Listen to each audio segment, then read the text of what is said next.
Bonjour à tous, lifting pour le Ssangyong Corando, la Camaro distinguée au Semacho, le prototype Red Bull X, un rôle et les résultats d'une étude pour déjouer les bouchons, c'est le menu du jour.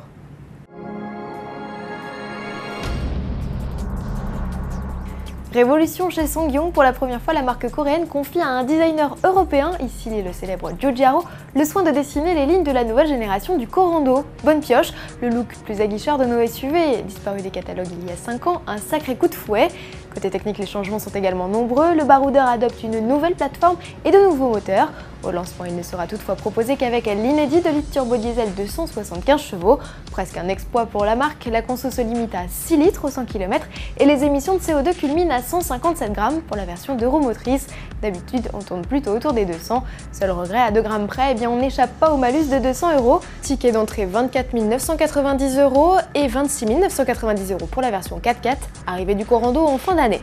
Direction les États-Unis pour parler tuning à l'occasion du Semacho de Las Vegas, le plus grand rassemblement de la personnalisation au monde. Focus aujourd'hui sur la Chevrolet Camaro, la sportive de la marque au papillon a été élue voiture la plus branchée du salon. Elle ressort en effet comme le modèle le plus utilisé sur le salon par les accessoiristes et tuneurs. Belle performance, mais rien de tel qu'une bonne préparation maison pour vanter son savoir-faire. Chevrolet propose donc de découvrir sur son stand la Red Flash avec accessoires inédits et peintures spécifiques, ainsi que la SSX Track, version dédiée à la piste. Notez que toutes les deux sont équipées du V8 6 litres 2 de 524 chevaux. Toutes les infos sur le Semacho dans notre rubrique Actualité. Il y a quelques jours, nous vous présentions le concept X1, la supercar imaginée par le talentueux ingénieur F1 Adrien Newey pour le jeu vidéo Gran Turismo 5, fait de nouveau parler d'elle. Sony a révélé les caractéristiques techniques définitives et une vidéo de son metteur au point Sébastien Vettel en pleine action. Et le jeune pilote allemand féru de jeux vidéo est visiblement conquis par cette bête virtuelle de 1483 chevaux et à la vitesse de pointe décoiffante de 400 km/h. Retour à la réalité maintenant pour Sébastien qui va devoir sortir les griffes ce week-end au Grand Prix du Brésil pour ne pas voir filer le titre.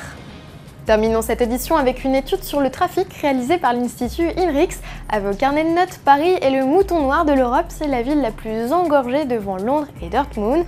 Au sein même de l'Hexagone, l'Île-de-France est la pire région pour les bouchons. Les conducteurs passent en moyenne 70 heures par an dans le trafic, contre 50 pour les Lillois et 34 pour les Lyonnais.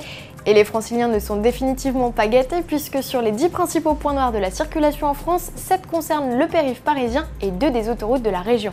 Alors peu de solutions pour éviter les bouchons malheureusement, mais voici quelques astuces pour les esquiver. Selon les relevés statistiques du trafic en 2009, le pire jour pour se déplacer en France c'est le jeudi, la pire matinée se révèle être le mardi et de surcroît entre 8h et 9h c'est la pire plage horaire. A contrario, le lundi se révèle être le jour le plus cool sur la route et le vendredi la meilleure matinée de la semaine. Pour consulter l'ensemble de l'enquête, rendez-vous à l'adresse ci-dessous. À demain!